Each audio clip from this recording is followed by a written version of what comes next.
लड़की थी जो कृष्ण जी की अनन्य भक्ति थी। बचपन से ही कृष्ण भगवान का भजन करती थी, भक्ति करती थी। भक्ति करते करते बड़ी हो गई। भगवान की कृपा से उसका विवाह भी श्री धाम वृंदावन में किसी अच्छे घर में हो गया। विवाह होकर पहली बार वृंदावन गई, पर नई दुल्हन होने से कहीं जा न सकी और मायके चली गई।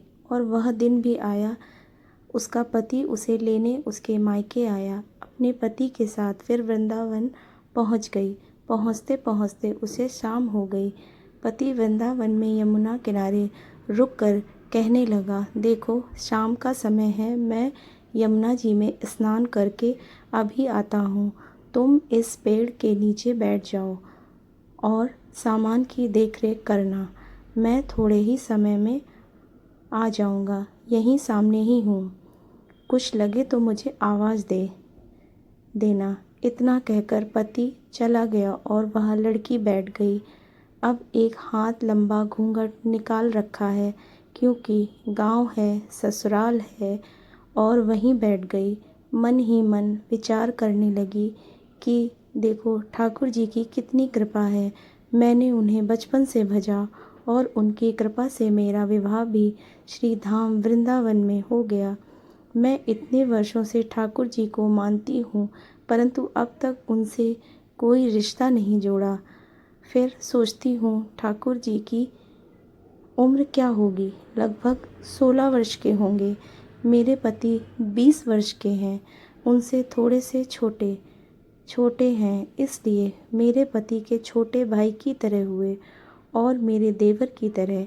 तो आज से ठाकुर जी मेरे देवर हुए। अब तो ठाकुर जी से नया संबंध जोड़कर बड़ी प्रसन्न हुई और मन ही मन ठाकुर जी से कहने लगी, देखो ठाकुर जी, आज से मैं तुम्हारी भाभी और तुम मेरे देवर हो गए। अब वह समय आएगा जब तुम मुझे भाभी भाभी कहकर पुकारोगे। इतना सोच ही रही थी, तभी एक 10-15 वर्ष का बालक आया और उस लड़की से बोला, भाभी भाभी। लड़की अचानक अपने भाव से बाहर आई और सोचने लगी, वृंदावन में तो मैं नई हूँ, ये भाभी कहकर कौन बुला रहा है। नई थी इसलिए घूंघट उठकर नहीं देखा कि गांव के किसी बड़े बूढ़े ने देख लिया तो बड़ी बदनामी होगी। अब वह बालक बार बार कहता, पर वह उत्तर न देती। बालक पास आया और बोला, भाभी तनिक अपना चेहरा दिखाई दे। अब वह सोचने लगी, अरे यह बालक तो बड़ी जिद कर रहा है। मैं इसलिए कस के घूंघट पकड़कर बैठ गई कि कहीं घूंघट उठकर देख न ले। लेकिन उस बालक ने जबरदस्ती घूंघट उठाकर चेहरा देखा और भाग गया। थोड़ी देर में उसका पति आ गया। उसने सारी बात अपने पति से कही। पति ने कहा, तुमने मुझे आवाज़ क्यों नहीं दी। लड़की बोली, वह तो इतने में भाग ही गया था। पति बोला, चिंता मत करो, वृंदावन बहुत बड़ा थोड़ी है। कभी किसी गली में खेलते मिल गया तो हड्डी पसली एक कर दूंगा, फिर कभी ऐसा नहीं कर सकेगा।